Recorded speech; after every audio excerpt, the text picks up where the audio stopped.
자, 스타니슬랍스키의 말을 나는 늘 되새긴다. 여기 써 있죠. 여러분 속에 있는 예술을 사랑하고 예술 속에 있는 여러분을 사랑하지 마라. 그러니까 예술 속에 있는 여러분을 사랑하지 말라는 얘기는 뭐냐면 난 아티스트야 뭐 이런 거 있지. 이렇게 나르시즘, 미화 이런 거 하지 말라라는 얘기예요. 내 안에 있는 예술만 사랑하라.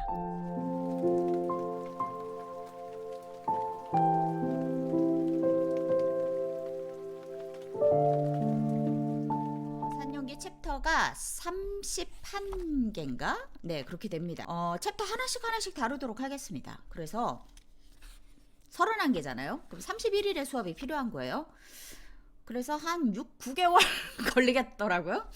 네, 뭐 천천히 갑시다. 요 한 파트 한 파트를 꼼꼼하게 잘 해서 우리가 이거를 빨리 다룬다라기보다는 하나의 파트라도 제대로 그렇게 하는 것이 우리의 목표이지 않을까 싶습니다.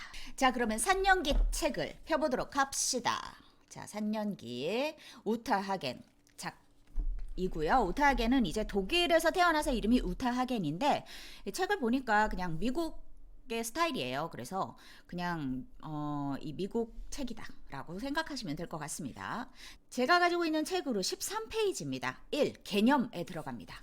이 산연기가 크게 봤을 때 파트 1, 2, 3로 나눠집니다. 1은 배우 자신에 대한 이야기고요.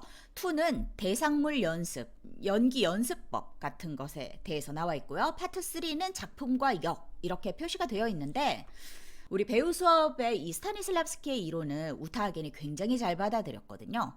그리고 제가 하는 얘기와 굉장히 내가 책 낸 줄 알았어. 내가 책 낸 줄 알았거든. 내가 처음에 이 책을 봤을 때.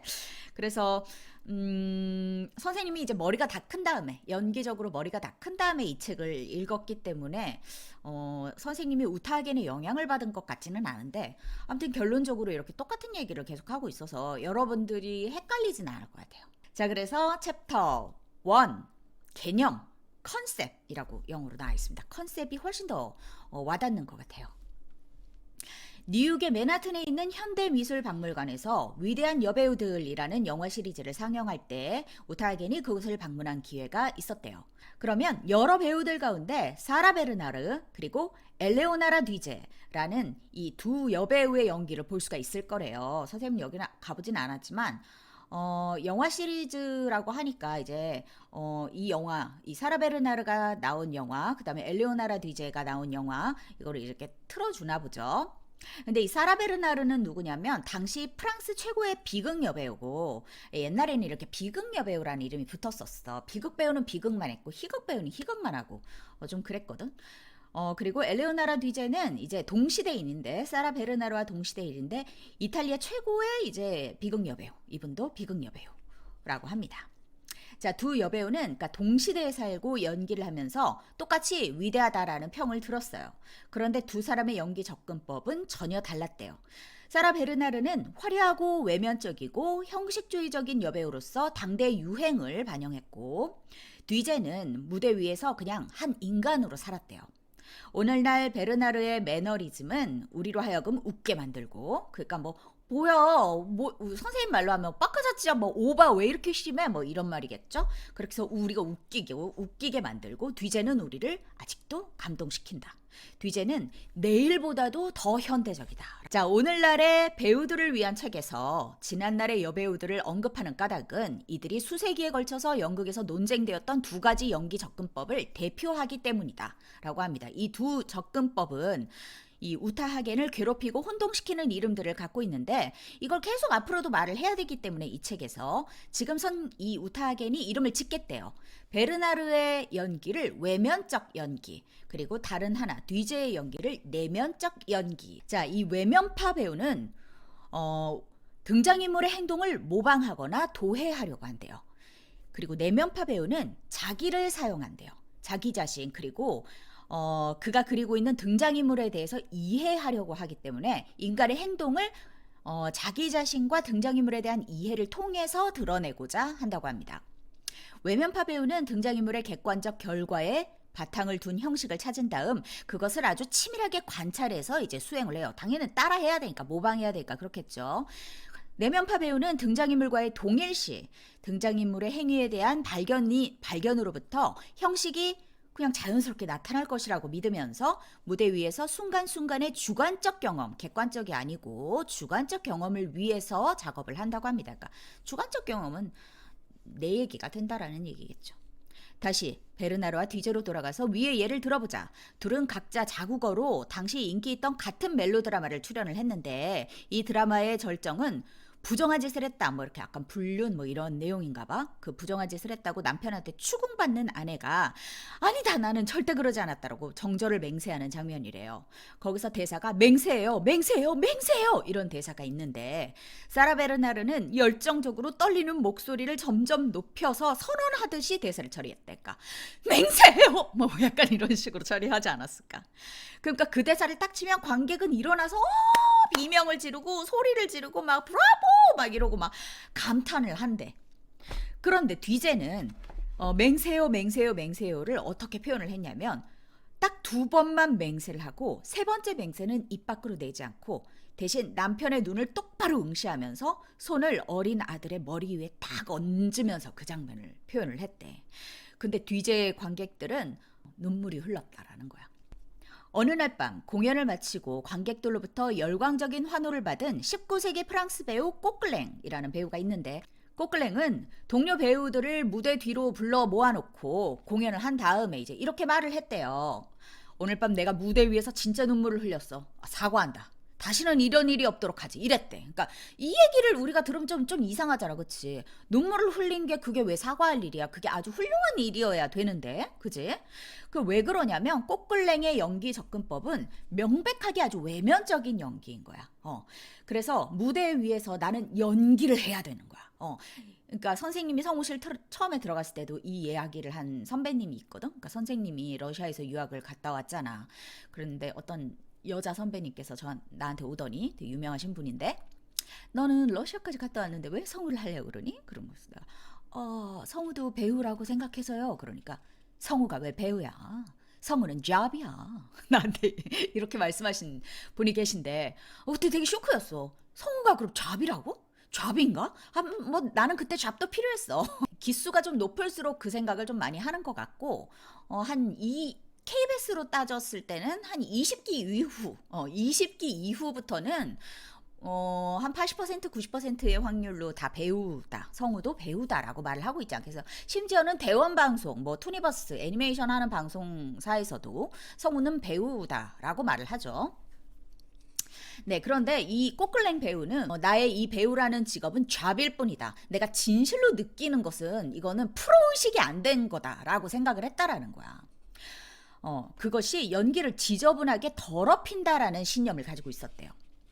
자, 그런데 우타하게는 배우가 자신의 영혼을 배제시킨 채 등장인물의 행위를 따라하면 그게 아무리 훌륭하게 연기되었다 하더라도 관객과 배우 사이가 멀어질 수밖에 없다라고 믿는데요. 관객들이 브라보를 외쳐대거나 심지어 기립해서 환호해 줄지는 모르겠으나 그들은 고개사나 높은 외줄타기 연희자한테도 서커스 하는 사람한테도 같은 방식의 반응을 보인다. 즉 눈에 보이는 스킬, 기술에 열광하면서 박수갈채를 보낸다. 그러나 거기에는 인간의 행위에 대한 대단한 중요한 어떤 공감, 즉 배우와 관객 사이의 정서적인 교류는 없다라고 말을 합니다. 형식적이고 외면적인 연기는 유행을 따르려는 경향을 아주 강하게 띠고 있어요. 이게 유행이 항상 있거든요, 연기도. 그런데 내면적 연기는 유행을 거부하고 따라서 인간의 경험 자체가 그렇듯이 시간을 초월하기도 합니다. 그래서 아까 뒤제의 연기가 내일보다도 더 현대적이다라고 했죠. 자, 이제 여러분은 내가 어느 편에 서 있는지 알 것이다. 분명히 밝혀두지만 나는 뒤제 편이다. 선생님도 뒤제 편이고 여러분들도 뒤제 편이 되기를 바랍니다. 뒤제는 언젠가 역마다 너무 똑같은 거 아니냐, 우리 성우로 따졌을 때는 원칼라 아니냐, 이런 비난을 받은 적이 있대요. 그런데 뒤제가 뭐라고 했냐면 내가 예술가로서 제공할 수 있는 것은 내 영혼을 드러내 보이는 것뿐이다 라고 말을 했대요. 영혼을 드러내는 것뿐인데 내 영혼이 하나잖아. 그치? 당연히 원컬러가 되는 것이 뒤제 입장에서 내면적 연기를 하는 입장에서 너무나 당연하다라는 거야. 그러나 내가 뒤재편에 선다고 해서 다시 말해서 내면적으로 연기에 접근하는 쪽을 지지한다고 해서 외면적 연기의 모두를 거부하는 건 아니다. 그러자면 아마도 그 편을 따르면서 자기 나름대로의 길을 발견했던 많은 탁월한 배우들까지 거부하는 셈이 될 테니까.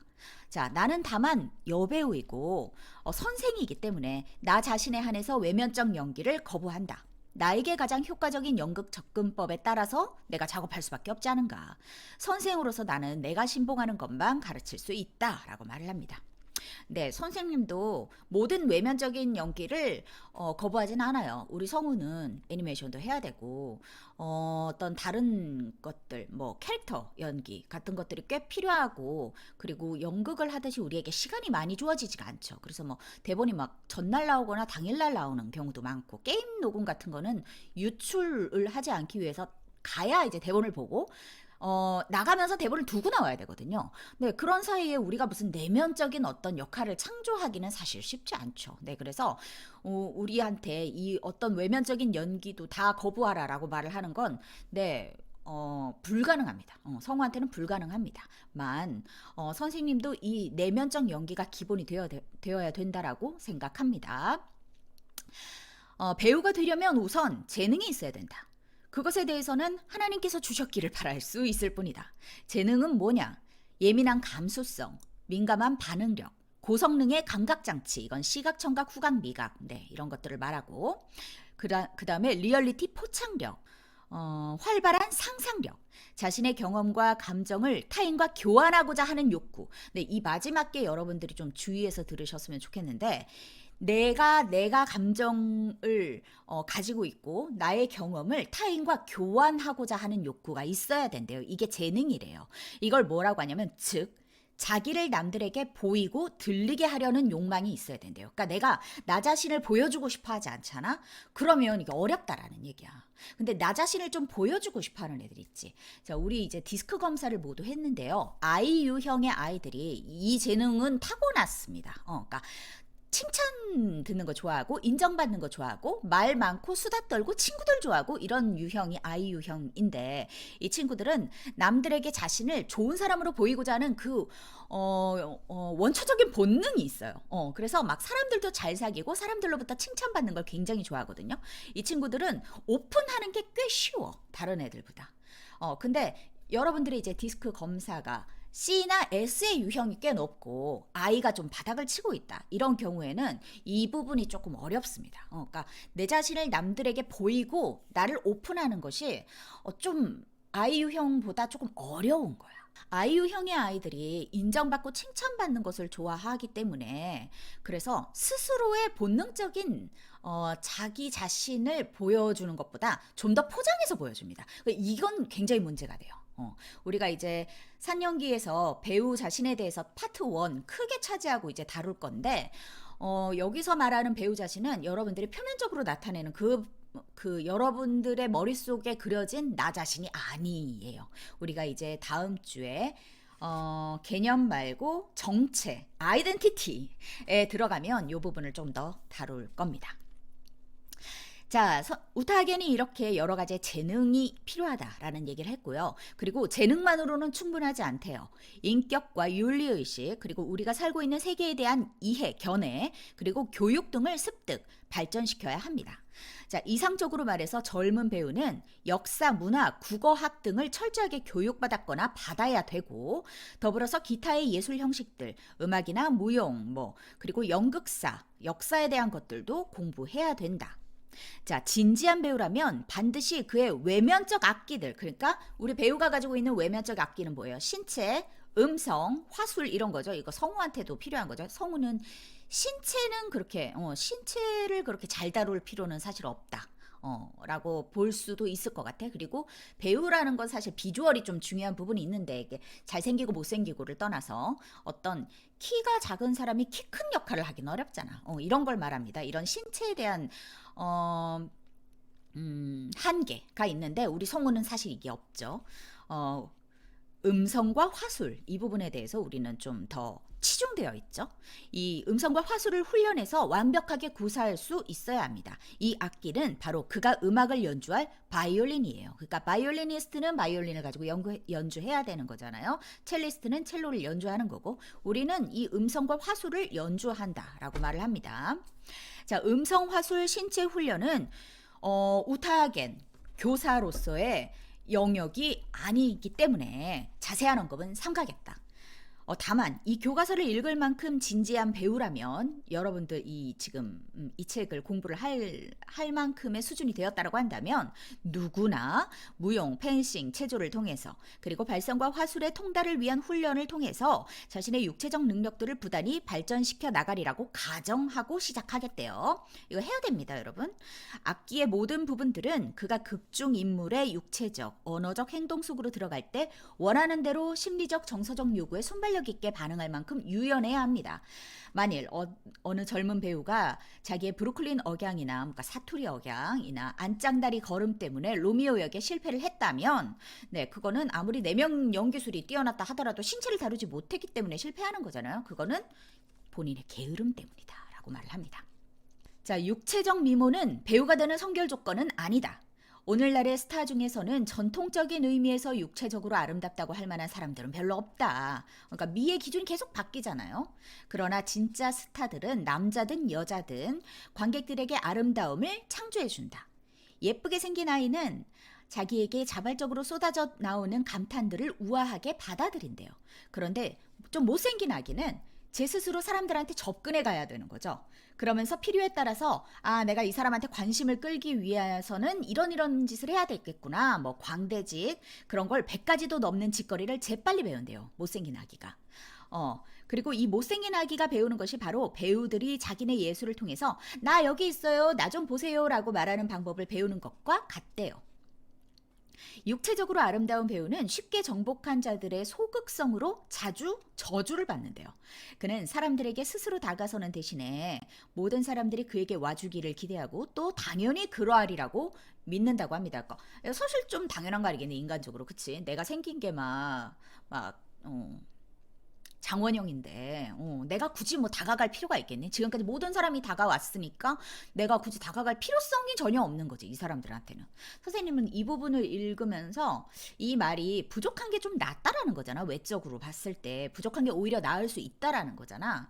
근데 선생님이 뭐가 생각이 나냐면 1호가 될 순 없어 라는 TV 프로그램 있잖아. 그게 이제 개그맨들 커플 뭐 팽현숙, 최양락 그 개그맨 부부 커플 중에 아직 1호가 한 명도 안 나왔다라니까. 이혼한 사람들이 아직 없다는 거야. 그 1호가 한 명도 안 나왔으니까 내가 1호가 될 순 없어 이러면서 이혼하기를 참는 거야, 이 사람들이. 이혼을 하면 내가 개그맨 1호, 2호 커플이 되니까 그런 불명예를 내가 갖고 싶진 않잖아. 그러니까 그냥 이악 물고 사는 약간 그런 내용이거든. 근데 이걸 보면서 내가 되게 대단하지 않냐? 어떻게 1호가 아직도 아무도 없을 수가 있어. 그렇게 많은, 성우보다 훨씬 더 많은 수가 개그맨일 텐데 우리 성우는 소수 뽑지만 개그맨 많이 뽑잖아, 해마다. 근데 그중에 1호가 한 명도 없다라는 게 너무 신기하잖아. 우리 성우는 꽤 많아요. 그쵸? 꽤 많이 이혼했습니다. 성우 커플들 중에서. 근데 이게 되게 물론 개그맨들이 유머 감각이 있으니까 이게 유머로 승화시킬 수 있는 능력도 좀 있는 것 같아. 그렇지만 배우들은 쉽게 자기가 잘났으니까 계속 이혼하고 다시 재혼도 할 수 있고 뭐 이렇게 부족한 게 없으니까 이 사람이 나랑 안 맞으면 뭐 이혼해도 되고 뭐 약간 이러는 거지만 개그맨들은 본인들이 이제 받아온 어떤 안 좋은 시선들도 많았을 거고 그리고 좀 외모가 이제 별로인 사람들이 있으니까 어렸을 때부터 좀 그런 취급을 받았을 수도 있고 이런 것들이 이 사람들을 좀 단단하게 만들지 않았나라는 생각이 드는 거야. 그래서 인내심, 뭐 적응력 이런 것들이 배우보다 개그맨들이 훨씬 좋으니까 이들이 결혼 생활을 유지하는 비결이 아닐까? 약간 이 생각도 내가 들었어. 이 부분을 읽으면서. 그래서 배우보다 개그맨들이 훨씬 훌륭한 사람 된데미로 봤을 때 훌륭한 사람들이겠다 이 생각이 들더라고. 정신적인 명석함 또한 필수적이지 않대요. 그러니까 지식. 지적인 배우는 진정한 연기 충동에서 자기를 지적으로 표현할 수는 있다. 그러나 정신적으로 덜 축복받은 그의 동생 역시 아둔하거나 둔감하진 않다면, 그러니까 아주 모자라지만 않다면, 그래서 인간 행위를 이해할 수만 있다면 얼마든지 훌륭하게 연기를 해낼 수 있는 것이다. 자, 지금까지 우타하겐이 한 말은 아주 지적이거나 몹시 아름다운 사람더러 연극을 하지 말라는 얘기는 아니다라고 이제 가로치고 얘기를 하고 있습니다. 여러분을 에워싸고 있는 세계와 여러분이 살고 있는 사회에 대한 견해를 갖는 거 필요하다. 이거는 이제 상식, 가치관, 보편성 이런 걸 말합니다. 또 여러분의 예술이 어떻게 여러분의 판단을 반영할 것인가에 대한 관점. 그러니까 내가 이런 식으로 표현해낼 수 있겠다라는 스스로에 대해서도 잘 알아야 되고 구현해낼 수 있는 능력도 있어야 된다라고 합니다. 현 상태에 대해서 저항하고 혁명을 일으키는 것은 예술가의 본성입니다. 하나의 관점은 사회적 장면, 가정적 장면, 정치 생활, 우생학적 상태, 연극 조건을 변화시키고자 하는 욕망 등에서 비롯될 수 있다. 저항이나 혁명이 반드시 폭력으로 표현될 필요는 없다. 그러니까 예술로도 표현될 수 있다라는 거예요. 사회적인 어떤 부정적인 인식들이. 온유하고 시적인 붓질 역시 강력한 표현 수단이 될 수도 있죠. 사물을 있는 그대로 그리고 사회의 거울을 들이대는 것도 혁명 선언문이 될 수 있다. 이렇게 자문하라. 내가 연극에서 토하고자 하는 이 모든 것을 어떻게 성명에 담을 것인가. 그러니까 예술적인 면의 연극에 대해서 말하고 있습니다. 여러분이 표현하고자 하는 것이 무엇인지 결정이 된다면 그 다음에는 본인이 속하기를 원하는 가장 이상적인 연극이 어떤 종류인지를 결정해야 된다. 여타의 많은 예술 분야에서는 여러분이 예술가로서 일할 것인지 아니면 잡으로 상업적인 장인으로 일할 것인지를 선택할 수 있다. 오늘날 우리의 연극은 구조적으로는 상업적이다. 브로드웨이의 가장 훌륭하고 심오한 연극조차도 돈을 벌기 위해서 제작됐다. 단순히 입장료를 감당할 만한 운 좋은 사람들의 삶을 깨우치거나 풍요롭게 하자는 게 아니었다. 실제로 그런 면에서 기여하는 연극은 대단히 드물다. 여러분이 상업적인 배우가 되기를 결심했다고 하더라도 그것도 아무 문제는 없지만 연극이건 텔레비전이건 영화건 무수한 실제적 문제에 봉착하게 된다. 그러나 만일 진지한 연극 예술가가 되고자 한다면 이 문제들은 정사적인 좌절감, 죄의식, 열망 등에 의해서 무한정으로 증폭될 것이다 라고 합니다. 그러니까 내가 예술의 어떤 표현해내고자 하는 것들이 있다면, 그러니까 돈만 주면 다 하는 게 다 하는 사람도 있지만 그렇지 못한 사람도 있죠. 그러니까 선생님도 처음에 프리랜서 풀리고서는 BL 같은 거 했었어. 그냥 뭔지 잘 모르고 그냥 했었어. 근데 이제 선생님이 짬밥이 되고 나서는 BL은 안 해. 딱 대본 받고 죄송한데 이거 못 하겠다고 해요. 왜냐면 내가 그걸 하면서 너무 마음이 불편해. 그리고 이렇게 어떤 종교적인 내용의 일도 굉장히 많거든요. 근데 딱 보고 이게 약간 사이비 쪽이야. 그러면 난 안 해. 그러니까 이런 식으로 내 양심에 이제 찔리는 그런 부분들이 있으면 나는 죄의식이 들기 때문에 이런 부분 잘라낸다라는 거죠. 이게 선생님이 보는 예술의 어떤 관점에 따라서 그렇게 행동하겠죠. 1950년대 말에 장 루이 바로, 이 사람은 프랑스의 배우 이고 연출가인데요. 이 사람이 희곡은 빙산에 불과하다라는 말을 했어요. 그러니까 빙산은 8분의 1밖에 보이지 않는 거잖아. 그러니까 희곡, 그러니까 대본 자체는 빙산에 불과하다라는 거야. 그러니까 8분의 7은 보이지 않는 거지. 대본에 쓰여 있지 않다라는 얘기를 한 훌륭한 말이네요. 그죠? 장 루이 바로라는 사람이 있는데요. 이 사람은 프랑스의 연극에 대해서 불평을 한 적이 있대요. 뭐라고 했냐면 극장들이 착오가 된다. 그런 점에서 브로드웨이 같다. 이렇게 말하는 거야. 브로드웨이도 이제 좀 안 좋게 보는 거고, 프랑스의 연극, 요즘에 프랑스의 연극도 이렇게 된다라고 본 거예요. 근데 이 우타하게는 그 얘기를 처음 들었을 때, 차고처럼 지저분하고 복잡하다라는 뜻인가? 라고 했는데, 의미를 나중에 깨달았는데, 극장이 그냥 잠시 차를 세워둘 공간으로 임대되고 있다라는 거야. 그러니까 이 얘기가 여러분들이 좀 어떻게 이해하면 좋겠냐면, 자동차 극장? 약간 이런 느낌이야. 그러니까 자동차 극장에 공연을, 그 영화를 아주 제대로 보려고 가는 사람 별로 없지 않니? 뭔가 약간 데이트 수단이거나 분위기 내려고 이러거나 약간 이런 거잖아. 그러니까 그 선생님은 그렇게 받아들여졌어. 그곳은 우리의 연극, 고유한 정체를 가진 우리의 가정을 대표하는 곳으로서 모든 공연은 우리가 살고 있는 세계에 대한 우리의 관점을 표현하는 곳, 예술을 통해서 우리의 영혼까지도 드러내 놓을 수 있는 곳이어야 되는데 그 극장이라는 곳은 아주 예술적인 곳이어야 되는데 착오가 되고 있다라는 얘기예요.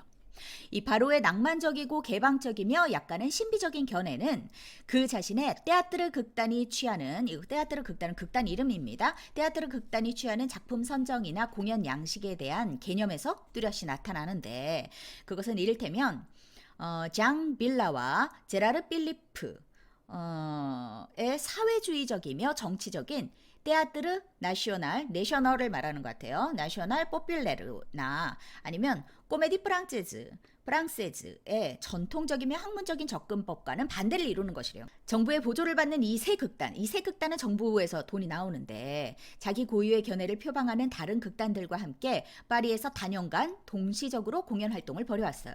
때때로는 같은 작품을 같은 시기에 이렇게 공연하기도 하겠죠. 그런데 각 극단은 분명히 구별되는 고유의 관점을 표현합니다.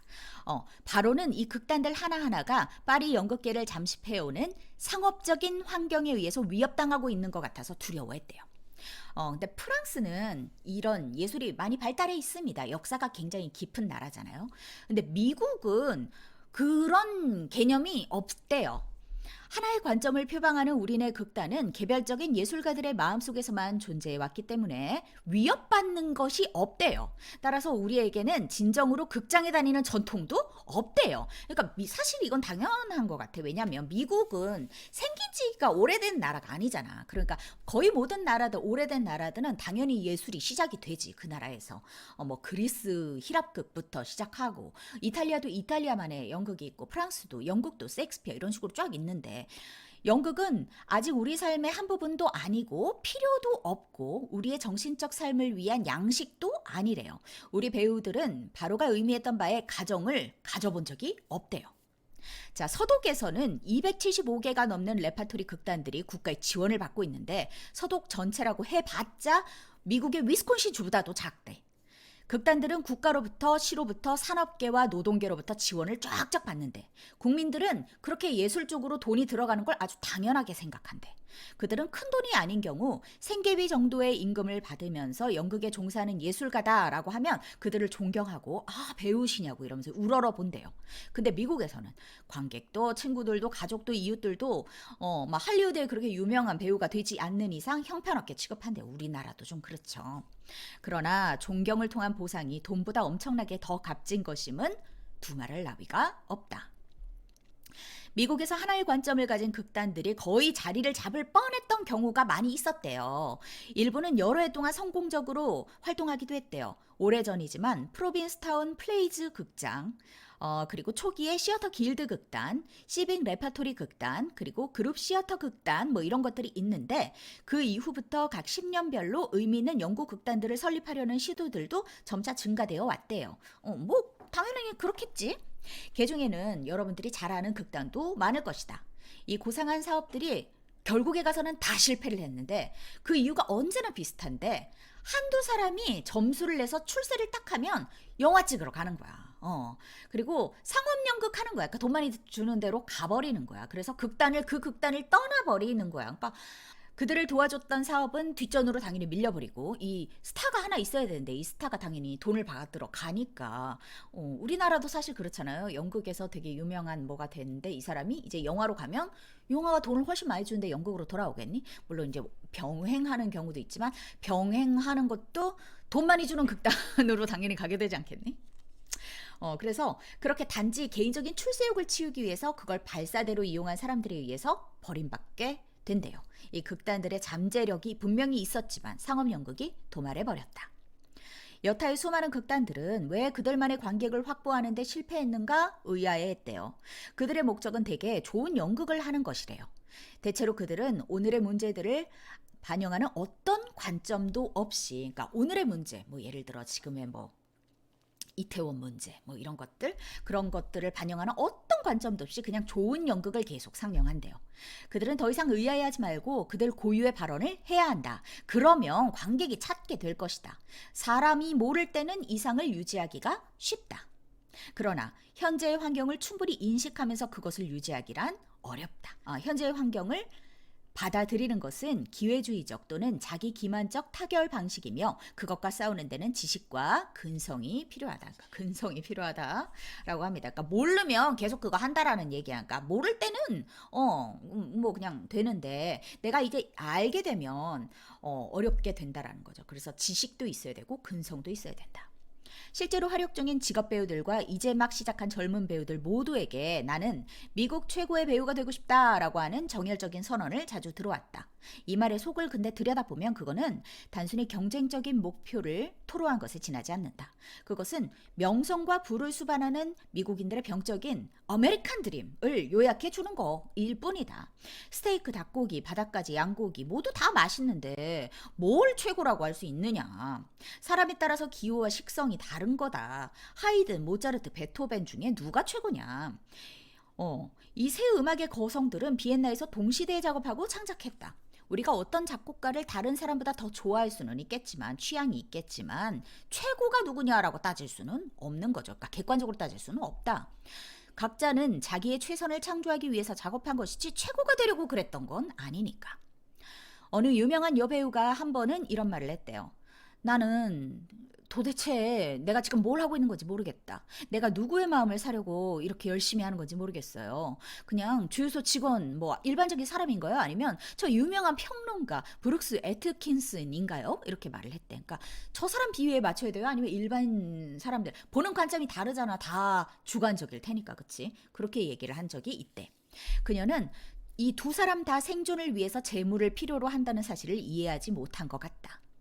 우타하겐 역시 갈매기에서 좋은 평을 받았을 때 혼란에 빠졌었다고 그녀에게 설명해 줬대요. 그 평들은, 그러니까 좋은 평들을 우타하겐이 받았는데 이게 내 뇌리에 딱 박혀버렸고 그래서 좋아했겠죠. 좋은 평을 받았으니까. 근데 어느 날 똑같이 좋은 평을 받았던 다른 젊은 여배우의 낮 공연을 저 배우가 그렇게 잘해? 이러면서 보러 갔는데 별론 거야. 그래서 이게 뭐지? 왜 저렇게 별로인데 저렇게 좋은 평을 받았지? 그럼 보는 눈이 없다라는 건데 근데 나도 좋은 평을 받았잖아. 그러니까 이제 막 헷갈리기 시작했다라는 거야. 한 여배우에 대한 평론가의 호평을 내가 받아들이지 못한다면 나에 대한 호평에 대해서 내가 무슨 가치를 부여할 수 있단 말인가. 나와 또 내가 그 의견을 존중하는 몇몇 동료들을 제외하고 궁극적으로 누가 내 작업을 평하고 심판할 수 있는가. 나는 주유소 조거본도 아니고 브룩스 애트킨슨도 아니고 그냥 나 자신을 위해서 고안된 표준들을 목표로 작업하는 방법을 배우기 시작했대요. 고유한 목표를 세우되 여러분과 여러분이 진정으로 존경하는 배우들이 인정할 수 있는 것으로 세우래요. 그러니까 여러분들 이제 목표를 세울 건데요. 나 자신을 위해서 고유한 목표를 세우시고요. 그리고 그 고유한 목표를 우리가 주유소 종업원에게 평가를 받아야 되는 거냐 아니면 저 평론가한테 유명한 평론가한테 받아야 되는 거냐 이 두 개가 아니고 내가 진짜 좋아하는 동료나 선배나 내가 진짜 존경하는 어떤 성우나 배우들 이 사람들에게 인정받는 것을 내가 목표로 하는 거예요. 그러니까 내가 모든 배우를 다 좋아하진 않잖아. 나도 취향이 있잖아. 그치? 직업의 성격상 우리는 절도 있는 습관보다는 게으른 습관을 발전시키기가 쉽습니다. 네, 사람은 다 게으르니까. 위대한 무용수는 최후의 날까지 하루에 몇 시간씩 연습하지 않고서는 무대에 설 수도 없고 또 서려고 하지도 않을 것이다. 피아니스트 아서 루빈슈타인과 바이올리니스트 아이작 스턴은 매일매일의 연습 없이는 연주를 할 수도 없고 하지도 않을 것이다. 배우가 리어왕을 맡아달라는 부름을 기다릴 동안에는 생계를 위해서 웨이터나 타이피스트로 일해야만 할 경우도 있겠으나 네, 여러분들도 다 아르바이트하고 그러잖아요. 그런데 본업에 바칠 수 있는 자기만의 시간마저도 놀러 다니고 술 마시러 다니고 그럴 구실이 없답니다, 여러분. 그러니까 내가 성우가 정말로 되고 싶다라고 한다면 네, 어쩔 수 없이 생계를 위해서 돈벌이 하는 거 네, 어쩔 수 없는 일이긴 하지만 그 외의 시간은 다 여기다 써야지 파티나 재미나 오락을 쫓아서 낭비할 구실은 없대요. 모든 배우는 정말로 배우가 될 작정이라면 자기에게 철저한 훈련을 요구해야 한다. 그것은 후천적으로 습득할 수가 있다. 아무리 천부적인 재능을 타고난 배우라도 게으르고 남한테 책임을 전가하고 경박하고 안일한 선택으로 안주해버리면 재능이 그만 못한 배우들이 당연히 추월할 수 있다. 재능이 떨어지는 배우라도 그에게 주어진 자료와 그 자료 및 자신과의 관계를 점검하는 일에서, 그리고 좀 상투적인 표현이긴 하지만 자기 일에 대한 헌신 면에서 철저하고 뼈를 깎는 훈련을 거듭한다면 얼마든지 승리할 수 있다. 연극계의 윤리에 대해서 한마디 하겠다. 좋은 의도를 가지고 출발한 극단이 번번이 무너지는 또 다른 이유는 태만, 그리고 병적인 자기중심주의래요. 우리는 연극이 공동체적 모험임을 인정해야 한다. 독주자와는 달리 연극에서는 혼자 연기하지 못하죠. 작품이 훌륭할수록 앙상블이 더 필요해집니다. 우리는 서로의 강점들을 필요로 한다는 점을 인식해야 되고, 우리가 서로의 직업적 동료 의식을 더 필요로 할수록 연극이 만들어질 가능성도 커진다. 우리는 서로에게 봉사함으로써 작품에 봉사해야 한다. 지나친 자기중심적 스타의식은 자기만을 위할 뿐 결국에는 스타 자신을 포함해서 모두에게 상처를 입힌다. 자, 요 부분은 우리 성우 지망생 여러분들하고는 사실 뭐 뚜렷한 관련이 없는데, 이 우타하게는 이 미국의 극단들이 발전하지 못하는 아까 든 그 이유, 상업연극으로 빠지고 영화로 가고 이런 부분들이 되게 그걸 되게 비판적으로 바라보고 있는 시선인 것 같아요. 선생님은 뭐 이렇게 생각하진 않아요. 뭐 사람이 뭐 자기부터 살아야지 이런 생각도 선생님도 하기도 하지만 우타하게는 시선은 그렇네요. 우리는 도덕적, 윤리적 의미로서의 인격 수양을 목표로 삼아야 된다. 그것은 상호 존중, 예의, 친절, 관대함, 신뢰, 타인에 대한 관심, 진지함, 충성심, 그리고 근면과 헌신 등의 덕목들을 합한 것이다. 좋은 사람이어야 된다는 얘기입니다. 좋은 사람이 좋은 배우가 되는 거니까. 젊은 배우들은 종종 존 베리모어나 러렛 테일러가 술을 많이 마셨다는 얘기를 잊고, 그것 때문에 그들이 그렇게 막 취기에 빠져가지고 그렇게 향락을 즐기다가 그러다가 이제 막 성공했어. 우리가 본 뭐 유명한 연예인들도 뭐 이렇게 약간 뭐 마약을 한다더라, 뭐 신나게 놀았다더라, 막 이런 거가 예술적인 어떤 것을 만들어낸 개념도 있지 않느냐 하면서 술병을 빨아대기 시작한다는 거예요. 아니면 어떤 스타의 노출증이나 또 다른 어떤 스타의 허영 속에 또 자기를 묻으면서 이렇게 하는 것도 배우에게 좋은 일이야, 뭐 이렇게 하는 것도 나의 어떤 예술성이야 라고 생각하는 경우도 있대요. 개인적 허영심은 알코올 중독에 버금가는 중병이라고 우타하게는 믿는데요. 아니, 배우 개인의 타고난 재능과 감수성과 능력을 끝까지 먹어치워버리는 암적인 존재다라고 우타하게는 생각한대요. 자기 미화, 나르시즘은 어떤 배우한테도 자연 발생적인 행동과 진정한 주고받음을 방해한답니다. 다른 모든 파괴적인 병을 대하듯이 여러분은 그것으로부터 자기를 보호해야 한다. 그러니까 여러분들이 연기를 할 때 자기중심적이다. 뭐 너밖에 모른다. 자, 이런 피드백을 받으신 분들은 생각해 보십시오. 불행히도 우리의 연극계에는 배우를 꿈꾸는 사람이 본받을 만한 사람이 그렇게 많지가 않대요. 그들 대부분은 마치 이기적인 배우가 성공할 수 있다고 가르치는 것처럼 말하기도 합니다. 이 점이 미국 연극 전반에 걸쳐서 혼란을 야기해왔고 또 지금도 그렇다. 우리가 미국에서 극장을 존경받는 곳으로, 사람들이 필요로 하는 장소로 만들기를 원한다면 배우들이 이미 가정을 갖고 있는 나라에서보다도 훨씬 더 많은 책임을 우리 스스로 질 수 있어야 한다. 현재는 우리가 이민 노동자로서, 과일 따는 사람으로서 잠시 우리를 필요로 하는 곳에서 일하고 착취당하기를 거듭하고 있는 셈이다. 우리는 다른 이민 노동자들과 똑같은 정서적, 인격적 문제들을 많이 안고 있다. 자, 스타니슬랍스키의 말을 나는 늘 되새긴다. 여기 써있죠. 여러분 속에 있는 예술을 사랑하고 예술 속에 있는 여러분을 사랑하지 마라. 그러니까 예술 속에 있는 여러분을 사랑하지 말라는 얘기는 뭐냐면 난 아티스트야, 뭐 이런 거 있지. 이렇게 나르시즘, 미화 이런 거 하지 말라라는 얘기예요. 내 안에 있는 예술만 사랑하라. 연전에 프랑스의 걸출한 배우 제라르 필리프와 나를 포함한 몇몇 배우들 사이에 있었던 대화가 지금도 생생히 기억난다. 우리는 모두 테아트르 나시오날 포필레르에서의 그의 위치를 부러워했대요. 함께 일하고 싶은 극단을 선택할 수 있는 그의 위치, 그 극단의 영구성, 그러니까 탄탄한 거야 이 극단이. 그리고 그 극단이 나라 전체에 표상하는 바가 몹시 부러웠대요. 근데 우리나라에서도 좀 유명한 극단들이 좀 있긴 합니다.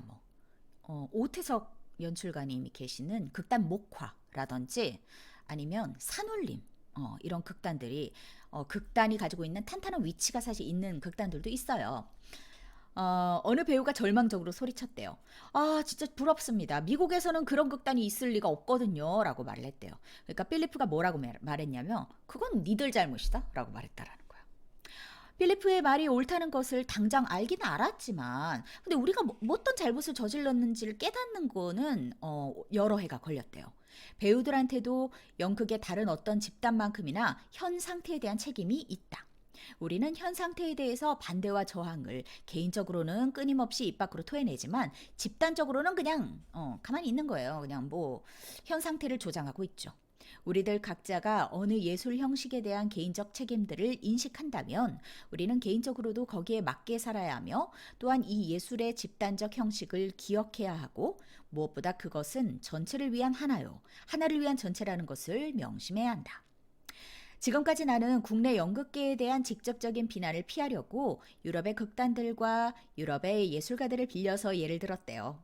많은 부정적인 증거에도 불구하고 나는 미국 연극이 일반 대중에게 진정으로 봉사할 수 있는 연극으로의 변화와 혁명 또는 발전이 불가능하리라고는 결코 믿지 않는다. 라고 하면서 1장 개념 파트가 끝났습니다.